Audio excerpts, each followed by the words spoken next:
Luto tayo ng chicken sotanghon soup. Gisain lang natin yung sibuyas at bawang.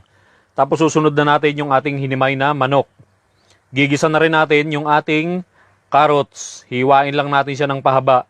Gigisa lang natin yan ng mga 2 minutes. Dapat hindi ma-overcook para medyo malutong pa rin siya. Tapos saka natin bubuhusan ng tubig. Mga 5 baso, okay lang yan. Lalagyan natin ng paminta, chicken broth cubes. Tapos saka natin ilalagay ngayon yung ating sotanghon noodles. Tapos maglalaga na tayo ng itlog. Magtutusta na rin tayo ng bawang at maghihiwa tayo ng spring onions. Yun ang i-garnish natin sa ibabaw. Ganyan lang kasimple. Halika, higop tayo ng sabaw.